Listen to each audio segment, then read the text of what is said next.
Proactive होना पड़ेगा। Proactive तो दूर की बात, रिएक्टिव भी हो रही है क्या सरकारें? सुबीरदा, हिंसा तो हो गई, प्रतिक्रिया तो हो गई, उस पर भी रिएक्ट करते दिख रहे हैं क्या? सुझाव है।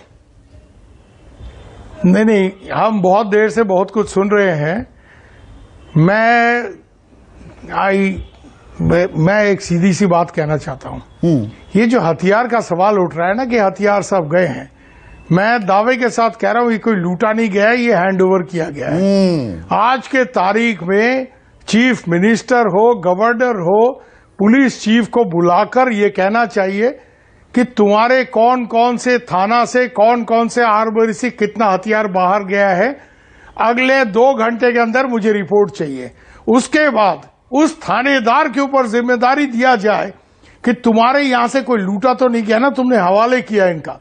You get back this weapons, otherwise you are suspended and तुम्हारा पेंशन खत्म हो जाएगा, बिकॉज ये डेरिलिक्शन ऑफ ड्यूटी है। तो सख्त कदम की हम बात कर रहे हैं, हवा में गोल गोल बात करके कोई फायदा नहीं है। ठोस कदम ऐसे उठाया जाता है कि साहब आप यहां यूनिफॉर्म पहन के थाना में बैठे हुए थे और यहां से अगर 17, 18, 20, 25 हथियार बाहर गया है, जिम्मेदारी आपका बनता है इसको रिकवर करें। अगले 24 घंटे के अंदर आप जिन जिन लोगों को हथियार दिए थे, अब बॉक्स बना रही है। नाटक का एक हद होता है कि drop your weapons here, no questions asked. What does this mean? मैं कल जाके आपके यहां कोई थाना से, दिल्ली के कोई थाना से हथियार उठा के ले आऊं, आप मुझे छोड़ देंगे? तो ये जो बकवास जो है ना प्रशासन के नाम पर, ये हमको वहां देखने को मिल रहा है। आप मुझे जिम्मेदारी दीजिए, मैं 3000 हथियार 3 दिन के अंदर वापस आऊंगा, बिकॉज तो वो थानेदार ही नहीं, वो पुलिस अधिकारी ही नहीं। मैं 1 मिनट, आपके यहाँ से सुबीर बाबू में हथियार गया 1 मिनट, सुबीर बाबू में आपको अच्छी तरह से पता है ये हथियार किसको दिया आपने। नहीं, फेयर पॉइंट, पर मैं इसमें एक और चीज जोड़ना चाहूंगा। ये सिर्फ थानेदार या एक किसी पुलिस अधिकारी की बात नहीं है ना। Authority flows from the top. ऊपर से क्या आदेश आ रहे हैं, उनकी जिम्मेदारी कौन तय करेगा? और वो तय हो रही है क्या फ्रॉम द टॉप? संदीप साहब, ये आप growth from the top, growth from the bottom, ये सब पॉलिटिकल थ्योरी हम भी पढ़ चुके हैं, पढ़ा भी चुके हैं यूनिवर्सिटी में। बट एक चीज है, जब एक क्राइसिस होता है उसको टैकल करने के लिए ठोस कदम उठाना पड़ता है। मेरे तरफ से ये सजेशन है कि 2 घंटे के अंदर पुलिस चीफ को कहा जाए, 2 घंटे के अंदर कौन थाना से, कौन आर्मरी से कितना हथियार गया है जो अभी रिकवर नहीं हुआ है, उसका लिस्ट हमारे पास आए। उसके बाद थानेदारों को ऑर्डर इश्यू किया जाए कि अगले 24 या 48 घंटे के अंदर ये जो हथियार बाहर गए, आपको अच्छी तरह से पता है आपने किसको हथियार दिया है, उनसे आप हथियार वापस लेके थाने में या आर्मरी में दाखिल किया, या फिर आप सस्पेंडेड, और आपका पेंशन के ऊपर इसका इफेक्ट आएगा। आपका एसीआर अगले बार किस तरह से लिखा जाएगा वो आप अच्छी तरह से समझ लें। अब देखिए 48 घंटे के अंदर हथियार वापस आते हैं नहीं, क्योंकि ये तो एक कोलैबोरेटिव एक्सरसाइज हुआ है ना कि मैं मेते पुलिस ऑफिसर हूं, मैंने मेते हमारे जो ट्रबल मेकर्स है उसको हथियार दे दिया, कुकी हूं तो उनको दे दिया। ये इस तरह से एडमिनिस्ट्रेशन नहीं चलते। 1 नंबर।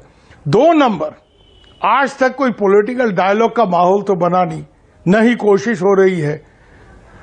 यूनिफाइड कमांड का जहां तक जिक्र है, मैं जनरल साहब से पूरी तरह से सहमत हूं कि यूनिफाइड कमांड बनाकर वहां का जो आर्मी कमांडर है, माइक सेक्टर का जो जीओसी है, he should be placed in charge and he should be given free hand. अब फ्री हैंड मतलब क्या? फ्री हैंड मतलब जिसने गड़बड़ किया है, जिस पे शक है गड़बड़ करने का, उसको पकड़ा जाए, उसको अंदर किया जाए और उसके खिलाफ ठोस कदम उठाया जाए कि साहब इसको पकड़ नहीं सकते हैं, उसको पकड़ नहीं सकते हैं, ये सब नहीं चलेगा। Trouble makers, you have to go after them. But मैं पहले भी ये कह चुका हूं, अभी भी फिर से कह रहा हूं, और मैं ये देख चुका हूं नॉर्थ ईस्ट में, आज नहीं 1980 से ये खेल कूद हम देखते रहे हैं। यहां पर एक तरफ लॉ एंड ऑर्डर मशीनरी को फ्री हैंड देकर डंडा का इस्तेमाल किया जाए, शाम डाम दंड भेद दोनों के सबका इस्तेमाल करना है।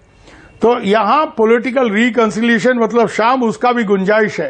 अब टेबल पर बिठाओ ना लोगों को। अब होम मिनिस्टर साहब 5 दिन वहां घूम कर चले, कोई पॉलिटिकल डायलॉग का इनिशिएटिव हुआ?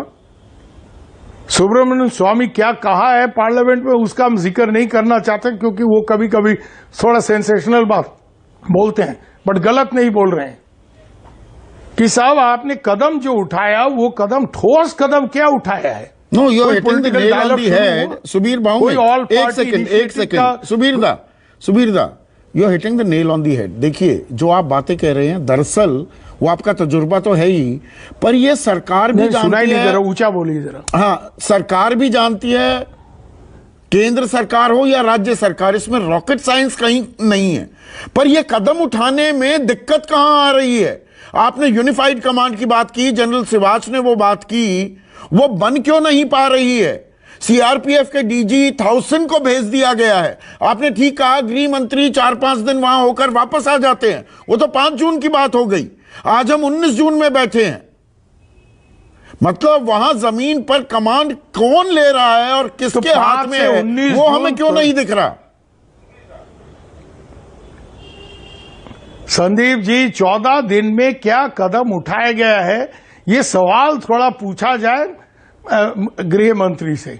और प्रधानमंत्री की रही बात, प्रधानमंत्री एक ऑल पार्टी अपील, पार्लियामेंट में जो मुख्य दल है सबको लेकर एक अपील क्यों नहीं कर सकते हैं? प्रधानमंत्री यूक्रेन में पीस प्रोसेस का शुरुआत करेंगे। म्यांमार उनके नजर में नहीं है। जिस म्यांमार में पीस प्रोसेस का शुरुआत नहीं होने से उसका इफेक्ट मणिपुर और नॉर्थ ईस्ट पे आ रहा है। तो ये नेहरू का आलोचना करते हैं कि नेहरू विश्व राजनीति को देखते थे, अपने घर के बगल में नहीं देखते थे। ये भी तो वही कर रहे हैं ना। ये नेहरू वाइट सिंड्रोम इनको भी पकड़ चुका है कि हमको नोबेल प्राइज लेना है तो यूक्रेन पीस प्रोसेस। अरे घर के बाजू में म्यांमार की तरफ देखिए, म्यांमार में इंडिया क्यों कोई पीस इनिशिएटिव नहीं ले रहा है? म्यांमार में हमारा ताल्लुकात फौज के साथ भी है, पॉलिटिकल पार्टीज के साथ भी है, एथनिक ऑर्गेनाइजेशंस के साथ भी है। और यहां कुछ कुछ लोग ऐसे हैं जैसे मिजोरम के चीफ मिनिस्टर, जिनको वहां भेजने से जो हमारे म्यांमार में ऐसा कोई नहीं है जो बोध गया नहीं आता है। मुसलमान के लिए मक्का जो है, बोध गया वही है बर्मा के बुद्धिस्ट के लिए। तो यहां बुद्धिस्ट जो लीडर्स हैं उनको शामिल कीजिए पीस मिशन में। म्यांमार भेजिए, आप यूक्रेन की जिक्र कर रहे हैं। घर के बाजू में देखिए साहब, थोड़ा घर के नीचे दिया तले अंधकार, ये नहीं चलने वाला।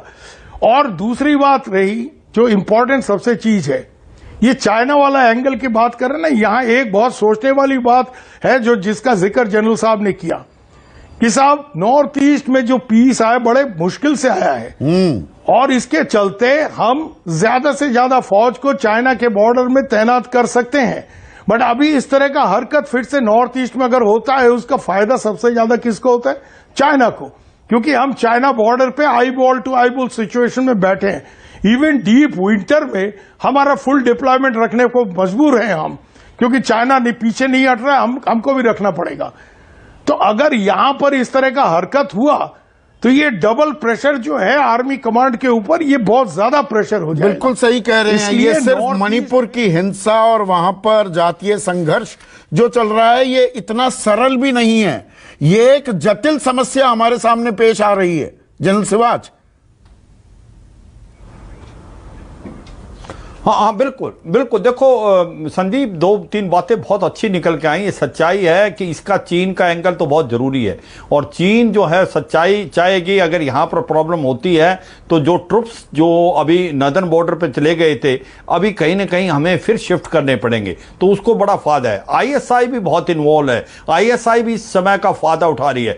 और 1-2-3 बातें और इंपॉर्टेंट देखनी पड़ेगी। यहाँ पर सू है, जो सस्पेंशन ऑफ ऑपरेशन है कुछ एक मिलिटेंट ग्रुप से, उनके हथियार अभी तक रखे हुए हैं। उनके पास 2 चाबियां हैं, एक चाबियां उनके पास है, एक एडमिनिस्ट्रेशन के पास है। मैं तो कहता हूं उनको इमीडिएटली ले लेना चाहिए, फौज के हाथ में कर देने चाहिए वो हथियार। अगर वो भी निकल गए तो बहुत ज्यादा सिचुएशन नहीं। यूनिफाइड कमांड बनाने में क्या पॉइंट ये है कि जो ये इसकी तारे भी जो हाँ बिल्कुल, मुझे तो कोई नजर नहीं आ रही दिक्कत, बिकॉज हमारे पास एग्जाम्पल है असम का, बहुत अच्छी यूनिफाइड कमांड सबसे पहले वहीं से स्टार्ट हुई थी और उसके बाद फिर unified command Jammu and Kashmir में हुई। मुझे नहीं लग रहा ये इतना इसके ऊपर डिले नहीं। देखो सेंट्रल गवर्नमेंट का बहुत अच्छी तरीके से वो चाहते हैं कि शांति आए और जल्दी से जल्दी आए, मगर कहीं ना कहीं जो कदम उठाने पड़ेंगे ना, वो ऐसा कामना करने से नहीं होता है। तो आखिरी कमेंट जनरल विशंबर दयाल आपसे, संदीप फूकन ने कहा कि देखिए आपको प्रेसिडेंट रूल लगाना होगा।